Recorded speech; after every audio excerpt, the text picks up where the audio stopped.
ರಾಜಕೀಯದಲ್ಲಿ ತಮ್ಮದೇ ಆದ ಛಾಪು ಮೂಡಿಸಿ ಪ್ರಭಾವಿ ನಾಯಕಿಯಾಗಿ ಬೆಳೆದಿರುವ ಸಚಿವೆ ಲಕ್ಷ್ಮಿ ಹೆಬ್ಬಾಳ್ಕರ್ ಅವರ ಹೆಸರು ಕರ್ನಾಟಕದ ರಾಜಕೀಯದಲ್ಲಿ ಸದಾ ಚರ್ಚೆಯಲ್ಲೇ ಇರುತ್ತೆ. ಆದರೆ ರಾಜಕೀಯದಿಂದ ದೂರವಿದ್ದು ತಮ್ಮದೇ ಕ್ಷೇತ್ರದಲ್ಲಿ ಯಶಸ್ಸನ್ನ ಗಳಿಸಿ ಇದೀಗ ರಾಜಕೀಯಕ್ಕೆ ಲಗ್ಗೆ ಇಟ್ಟಿರುವ ಇವರ ಪುತ್ರ ಮೃಣಾಲ್ ಹೆಬ್ಬಾಳ್ಕರ್ ಅವರ ಜೀವನದ ಬಗ್ಗೆ ಗೊತ್ತಾ? ಇವರು ಪಡೆದ ಉನ್ನತ ವಿದ್ಯಾಭ್ಯಾಸ, ರಾಜಕೀಯದ ಗಂಧಗಾಳಿ ಇಲ್ಲದೇ ಇದ್ರೂ ವೃತ್ತಿ ಕ್ಷೇತ್ರದಲ್ಲಿ ಇವರು ಸಾಧಿಸಿದ ಯಶಸ್ಸು, ಅಲ್ಪ ಅವಧಿಯಲ್ಲಿಯೇ ಗಳಿಸಿದ ಆಸ್ತಿ ಸಂಪಾದನೆ ಎಷ್ಟು? ಇತ್ತೀಚಿನ ದಿನಗಳಲ್ಲಿ ರಾಜಕೀಯದ ವೇದಿಕೆಯಲ್ಲಿ ತಾಯಿಯೊಂದಿಗಿನ ಇವರ ಪಾತ್ರವೇನು? ಲಕ್ಷ್ಮಿ ಹೆಬ್ಬಾಳ್ಕರ್ ಅವರ ಪುತ್ರ ಮೃಣಾಲ್ ಹೆಬ್ಬಾಳ್ಕರ್ ಅವರ ಬಗ್ಗೆ, ಇವರ ಆಸ್ತಿ ಸಂಪಾದನೆಯ ಬಗ್ಗೆ, ಇವರ ವೃತ್ತಿ ಜೀವನದ ಬಗ್ಗೆ ಒಂದು ವಿಶೇಷ ವರದಿ ಇದೆ, ಬನ್ನಿ ನೋಡ್ತಾ ಹೋಗೋಣ.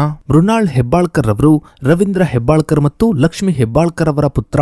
2024 ಅಫಿಡವಿಟ್ನ ಪ್ರಕಾರ ಇವರ ವಯಸ್ಸು 31 ವರ್ಷ. ಇವರು ವೈವಾಹಿಕ ಜೀವನದಲ್ಲಿದ್ದು ಇವರ ಪತ್ನಿ ಡಾಕ್ಟರ್ ಆಗಿದ್ದಾರೆ. ಮೃಣಾಲ್ ಹೆಬ್ಬಾಳ್ಕರ್ ಅವರ ಶೈಕ್ಷಣಿಕ ಹಿನ್ನೆಲೆಯು ಇವರ ವೃತ್ತಿ ಜೀವನದ ಪಥಕ್ಕೆ ತಾಂತ್ರಿಕ ಅಡಿಪಾಯವನ್ನ ಒದಗಿಸುತ್ತೆ. ಇವರು 2016ರಲ್ಲಿ ಬೆಳಗಾವಿಯ ಪ್ರತಿಷ್ಠಿತ ಕಾಲೇಜಿನಲ್ಲಿ ವಿಶ್ವೇಶ್ವರಯ್ಯ ತಾಂತ್ರಿಕ ವಿಶ್ವವಿದ್ಯಾನಿಲಯದಿಂದ ಸಿವಿಲ್ ಇಂಜಿನಿಯರಿಂಗ್ ಬಿಇ ಪದವಿಯನ್ನ ಪಡೆದಿದ್ದಾರೆ. ಒಬ್ಬ ಯುವ ರಾಜಕಾರಣಿಗೆ ಈ ತಾಂತ್ರಿಕ ಹಿನ್ನೆಲೆಯು ಮಹತ್ವದ ಪಾತ್ರವನ್ನ ವಹಿಸುತ್ತೆ.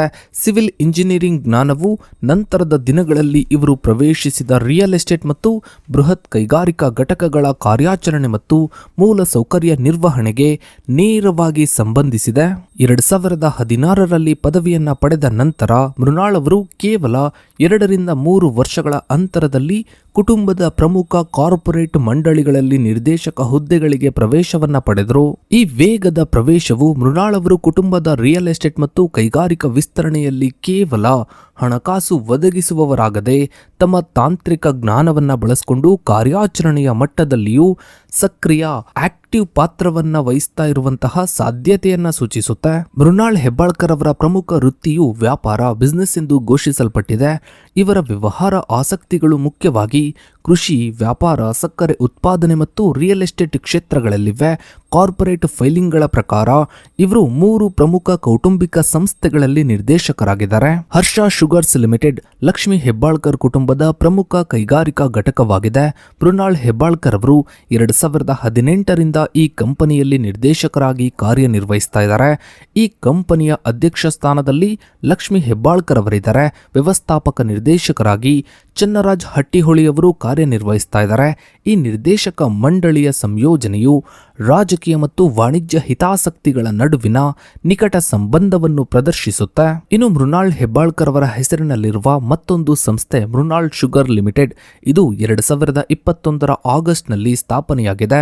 ಲಕ್ಷ್ಮಿ ಹೆಬ್ಬಾಳ್ಕರ್, ಚನ್ನರಾಜ್ ಹಟ್ಟಿಹೊಳಿ ಮತ್ತು ಮೃಣಾಲ್ ಹೆಬ್ಬಾಳ್ಕರ್ ಅವರು ಇದರಲ್ಲಿ ನಿರ್ದೇಶಕರಾಗಿದ್ದಾರೆ. ಈ ಹೊಸ ಘಟಕದ ಸ್ಥಾಪನೆಯು ಕೌಟುಂಬಿಕ ವ್ಯವಹಾರಗಳ ಕಾರ್ಯತಂತ್ರದ ವಿಭಜನೆ ಅಥವಾ ಮೃಣಾಲ್ ಅವರ ಹೆಸರಿನಲ್ಲಿ ಪ್ರತ್ಯೇಕ ಕಾರ್ಪೊರೇಟ್ ಬ್ರಾಂಡ್ ಅನ್ನು ಸ್ಥಾಪಿಸುವ ಒಂದು ರಾಜಕೀಯ ಪೂರ್ವ ಸಿದ್ಧದ ಕ್ರಮವನ್ನ ಸೂಚಿಸುತ್ತೆ. ಈ ಬ್ರಾಂಡಿಂಗ್ ಮೂಲಕ ಬೆಳಗಾವಿ ಭಾಗದಲ್ಲಿ ಉದ್ಯೋಗ ಮತ್ತು ಕೃಷಿ ಕೈಗಾರಿಕಾ ಕೊಡುಗೆಗಳನ್ನು ಮೃಣಾಲ್ ಅವರ ವೈಯಕ್ತಿಕ ಸಾಧನೆಯಾಗಿ ಬಿಂಬಿಸಲು ಸಾಧ್ಯವಾಗುತ್ತೆ. ಇದರ ಜೊತೆಗೆ ಮೃಣಾಲ್ ಹೆಬ್ಬಾಳ್ಕರ್ ಅವರು 2019ರಿಂದ ಹರ್ಷ ಬಿಲ್ಡರ್ಸ್ ಮತ್ತು ಡೆವಲಪರ್ಸ್ ಪ್ರೈವೇಟ್ ಲಿಮಿಟೆಡ್ನಲ್ಲಿ ನಿರ್ದೇಶಕರಾಗಿದ್ದಾರೆ.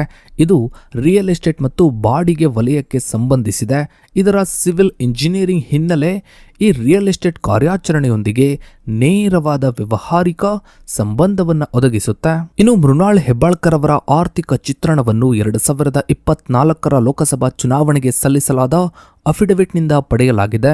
ಅಫಿಡವಿಟ್ನ ಪ್ರಕಾರ ಮೃಣಾಲ್ ಹೆಬ್ಬಾಳ್ಕರ್ ಅವರ ಒಟ್ಟು ಘೋಷಿತ ಆಸ್ತಿ 13.94 ಕೋಟಿ. ಈ ಆಸ್ತಿಗಳಿಗೆ ಪ್ರತಿಯಾಗಿ ಇವರು 10.16 ಕೋಟಿ ಮೌಲ್ಯದ ಬೃಹತ್ ಹೊಣೆಗಾರಿಕೆಗಳನ್ನು, ಸಾಲಗಳನ್ನು ಘೋಷಿಸಿದರೆ ಇವರ ಘೋಷಿತ ವಾರ್ಷಿಕ ಆದಾಯವು 29.33 ಲಕ್ಷ. ಮೃಣಾಲ್ ಅವರ ಆಸ್ತಿಗಿಂತ ಹೊಣೆಗಾರಿಕೆಗಳ ಪ್ರಮಾಣವು ಹೆಚ್ಚಿದ್ದು ಇದು ಸಾಂಪ್ರದಾಯಿಕ ರಾಜಕಾರಣಿಗಳ ಆರ್ಥಿಕ ಮಾದರಿಗಿಂತ ಭಿನ್ನವಾಗಿದೆ. ಈ ಬೃಹತ್ ಮೊತ್ತದ ಹೊಣೆಗಾರಿಕೆಗಳು ಕೈಗಾರಿಕಾ ವಿಸ್ತರಣೆ ಮತ್ತು ಬಂಡವಾಳ ಹೂಡಿಕೆಗೆ ಬಳಸಲಾಗಿದೆ ಎಂಬುದನ್ನು ದೃಢೀಕರಿಸುತ್ತೆ. ಆರ್ಥಿಕ ವಿಶ್ಲೇಷಣೆಯ ಪ್ರಕಾರ ಆಸ್ತಿಯ ಬಹುಪಾಲು ಭಾಗ ಚರಾಸ್ತಿಗಳಲ್ಲಿ ಕೇಂದ್ರೀಕೃತವಾಗಿದೆ. ಇದು ಸ್ಥಿರಾಸ್ತಿಗಳ ಸಾಂಪ್ರದಾಯಿಕ ಶೇಖರಣೆಗಿಂತ ಇವರು ಬಂಡವಾಳವನ್ನು ಉದ್ಯಮ ವಿಸ್ತರಣೆಗೆ ಆಕ್ಟಿವ್ ಆಗಿ ಬಳಸ್ತಾ ಇದ್ದಾರೆ ಎಂಬುದನ್ನು ಸೂಚಿಸುತ್ತೆ. ಇನ್ನು ಮೃಣಾಲ್ ಹೆಬ್ಬಾಳ್ಕರ್ ಅವರ ರಾಜಕೀಯ ಪ್ರವೇಶವು ಸುದೀರ್ಘ ಸಿದ್ಧತೆಯ ನಂತರ ನಡೆದಿದೆ. ಲೋಕಸಭೆ ಚುನಾವಣೆಗೆ ಸ್ಪರ್ಧಿಸುವ ಮೊದಲು ಇವರು ಕರ್ನಾಟಕ ಯುವ ಕಾಂಗ್ರೆಸ್ನ ರಾಜ್ಯ ಉಪಾಧ್ಯಕ್ಷರಾಗಿ ಸೇವೆಯನ್ನ ಸಲ್ಲಿಸಿದರು. ಈ ಸ್ಥಾನವು ಇವರಿಗೆ ಪಕ್ಷದೊಳಗೆ ಮತ್ತು ಯುವ ಸಮುದಾಯದ ನಡುವೆ ರಾಜಕೀಯ ನೆಲೆಯನ್ನ ಸ್ಥಾಪಿಸಲು ಸಹಾಯ ಮಾಡಿದೆ. ಇನ್ನು ಮೃಣಾಲ್ ಹೆಬ್ಬಾಳ್ಕರ್ ಅವರು ಯಾವುದೇ ಸಾರ್ವಜನಿಕ ಹುದ್ದೆ ಇಲ್ಲದೇ ಇದ್ರೂ 2018-19 ಇವರು ತಮ್ಮ ತಾಯಿಯ ಬೆಳಗಾವಿ ಗ್ರಾಮೀಣ ವಿಧಾನಸಭಾ ಕ್ಷೇತ್ರದಲ್ಲಿ ಸರ್ಕಾರಿ ಕೆಲಸಗಳನ್ನು ಉದ್ಘಾಟಿಸುವ ಮೂಲಕ ವಿವಾದಕ್ಕೆ ಗುರಿಯಾಗಿದ್ರು. ಈ ಘಟನೆಯು ಇವರ ರಾಜಕೀಯ ಪ್ರವೇಶವು ಆಕಸ್ಮಿಕವಲ್ಲ, ಆದರೆ ಕುಟುಂಬದ ರಾಜಕೀಯ ಸಂಸ್ಥೆಯನ್ನು ವಿಸ್ತರಿಸಲು ಮತ್ತು ಮೃಣಾಲ್ ಅವರನ್ನು ಕ್ಷೇತ್ರದ ಅನೌಪಚಾರಿಕ ಉತ್ತರಾಧಿಕಾರಿಯಾಗಿ ಸ್ಥಾಪಿಸುವ ಯೋಜಿತ ಕಾರ್ಯತಂತ್ರದ ಭಾಗವಾಗಿತ್ತು ಎಂಬುದನ್ನು ಸ್ಪಷ್ಟಪಡಿಸುತ್ತೆ. ಬೆಳಗಾವಿ ಲೋಕಸಭಾ ಕ್ಷೇತ್ರವು ರಾಜಕೀಯವಾಗಿ ಮಹತ್ವದ ಸ್ಥಾನವನ್ನ ಹೊಂದಿದೆ. ಮೃಣಾಲ್ ಅವರು ಈ ಕ್ಷೇತ್ರಕ್ಕೆ ಕಾಂಗ್ರೆಸ್ ಅಭ್ಯರ್ಥಿಯಾಗಿ ನಾಮಪತ್ರವನ್ನ ಸಲ್ಲಿಸಿದ್ರು. ಇವರ ಪ್ರಚಾರವು ಯುವಶಕ್ತಿ ರ್ಯಾಲಿಯೊಂದಿಗೆ ಪ್ರಾರಂಭವಾಯಿತು. ಅಲ್ಲಿ ಅಭಿವೃದ್ಧಿ ಮತ್ತು ಯುವ ಸಬಲೀಕರಣಕ್ಕೆ ಒತ್ತನ್ನ ನೀಡಲಾಯಿತು. ಪ್ರಚಾರದ ಮುಂಚಿತವಾಗಿ ಇವರು ಜಿಲ್ಲೆಯ 25ಕ್ಕೂ ಹೆಚ್ಚು ಮಠಾಧೀಶರಿಗೆ ಪಾದಪೂಜೆಯನ್ನು ಸಲ್ಲಿಸುವ ಮೂಲಕ ಪ್ರಾದೇಶಿಕ ಮತ್ತು ಧಾರ್ಮಿಕ ಬೆಂಬಲವನ್ನು ಕ್ರೋಢೀಕರಿಸುವ ಸಾಂಪ್ರದಾಯಿಕ ವಿಧಾನವನ್ನು ಅನುಸರಿಸಿದರು. ಮೃಣಾಲ್ ಅವರ ರಾಜಕೀಯ ಪ್ರವೇಶವು ಹೆಬ್ಬಾಳ್ಕರ್ ಅವರ ಕುಟುಂಬದ ರಾಜಕೀಯ ಪ್ರಭಾವವನ್ನು ರಾಜ್ಯ ಮಟ್ಟದಿಂದ ರಾಷ್ಟ್ರೀಯ ಮಟ್ಟಕ್ಕೆ ವಿಸ್ತರಿಸುವ ಉದ್ದೇಶವನ್ನು ಹೊಂದಿದೆ.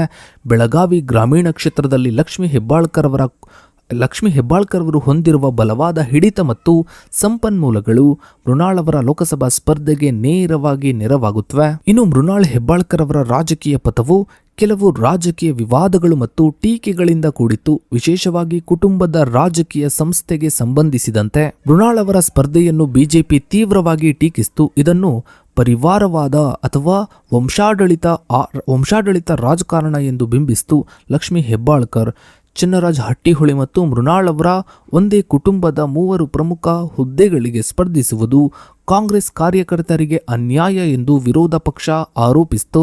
ಈ ಆರೋಪಗಳನ್ನು ಎದುರಿಸಲು ಬೆಳಗಾವಿಯ ಕಾಂಗ್ರೆಸ್ ಬೆಂಬಲಿಗರು ಮೃಣಾಲ್ ಅವರು ಕೇವಲ ರಾಜಕೀಯ ಉತ್ತರಾಧಿಕಾರಿಯಲ್ಲ, ಬದಲಿಗೆ ವರ್ಷಗಳ ಕಾಲ ಪಕ್ಷಕ್ಕಾಗಿ ಕೆಲಸ ಮಾಡಿ ಸ್ವಂತ ಸಾಮರ್ಥ್ಯ ಮತ್ತು ಪರಿಶ್ರಮದಿಂದ ಈ ಸ್ಥಾನಕ್ಕೆ ಬಂದಿದ್ದಾರೆ ಎಂದು ಪ್ರತಿಪಾದಿಸಿದರು. ಇನ್ನು ಚುನಾವಣಾ ಪ್ರಚಾರದ ಸಂದರ್ಭದಲ್ಲಿ ಬಿಜೆಪಿ ನಾಯಕರು ಲಕ್ಷ್ಮೀ ಹೆಬ್ಬಾಳ್ಕರ್ ಮತ್ತು ಮೃಣಾಲ್ ಅವರ ವಿರುದ್ಧ ಚುನಾವಣಾ ನೀತಿ ಸಂಹಿತೆ ಉಲ್ಲಂಘನೆಯ ದೂರನ್ನ ನೀಡಲು ನಿರ್ಧರಿಸಿದರು. ಕುಟುಂಬದ ಆರ್ಥಿಕ ಹಿತಾಸಕ್ತಿಗಳು ಮತ್ತು ರಾಜಕೀಯ ಹಿಡಿತವನ್ನು ರಕ್ಷಿಸಲು ಹೆಬ್ಬಾಳ್ಕರ್ ಕುಟುಂಬವು ಕೆಲವೊಮ್ಮೆ ವಿವಾದಾತ್ಮಕ ನಿಲುವುಗಳನ್ನು ತೆಗೆದುಕೊಳ್ಳುತ್ತದೆ. ಲಕ್ಷ್ಮೀ ಹೆಬ್ಬಾಳ್ಕರ್ ಅವರು ವಿರೋಧಿಗಳ ವಿರುದ್ಧ ಎಕ್ಸಾಂಪಲ್ಗೆ ರಮೇಶ್ ಜಾರಕಿಹೊಳಿ ಅವರನ್ನು ರಾಕ್ಷಸ ಎಂದು ಬಣ್ಣಿಸುವುದು, ವೈಯಕ್ತಿಕ ದಾಳಿಗಳನ್ನು ನಡೆಸುವುದು ಬೆಳಗಾವಿಯ ರಾಜಕೀಯವನ್ನು ತೀವ್ರಗೊಳಿಸಿದೆ. ಇನ್ನು ಸಾಕಷ್ಟು ಜನ ರಾಜಕೀಯ ವಿಶ್ಲೇಷಕರು ಮುಂದಿನ ದಿನಗಳಲ್ಲಿ ರಾಜ್ಯ ರಾಜಕೀಯದಲ್ಲಿ, ಅದರಲ್ಲೂ ಕಾಂಗ್ರೆಸ್ ಪಕ್ಷದಲ್ಲಿ ಮೃಣಾಲ್ ಹೆಬ್ಬಾಳ್ಕರ್ ಅವರಿಗೆ ಒಳ್ಳೆಯ ಭವಿಷ್ಯ ಇದೆ ಅಂತ ಹೇಳ್ತಾ ಇದ್ದಾರೆ. ಸೊ ಇದಾಗಿತ್ತು ಸ್ನೇಹಿತರೆ ಇವತ್ತಿನ ಈ ಒಂದು ವಿಡಿಯೋದ ಬಗ್ಗೆ ನಿಮ್ಮ ಅನಿಸಿಕೆ ಅಭಿಪ್ರಾಯಗಳನ್ನು ತಪ್ಪದೇ ಕಮೆಂಟ್ ಸೆಕ್ಷನ್ ನಲ್ಲಿ ಕಮೆಂಟ್ ಮಾಡಿ. ಹಾಗೆ ವಿಡಿಯೋಗೊಂದು ಲೈಕ್ ಮಾಡ್ತಾ ವಿಡಿಯೋನ ಆದಷ್ಟು ಎಲ್ಲ ಕಡೆ ಶೇರ್ ಮಾಡಿ. ನೀವಿನ್ನು ನಮ್ಮ ಚಾನಲ್ಗೆ ಸಬ್ಸ್ಕ್ರೈಬ್ ಆಗಿಲ್ಲ ಅಂದ್ರೆ ಕೆಳಗಡೆ ಕಾಣೋ ಸಬ್ಸ್ಕ್ರೈಬ್ ಅನ್ನು ಕ್ಲಿಕ್ ಮಾಡಿ. ಹಾಗೆ ಪಕ್ಕದಲ್ಲಿ ಕಾಣೋ ಬೆಲ್ ಐಕಾನ್ ಕೂಡ ಕ್ಲಿಕ್ ಮಾಡಿ. Thanks for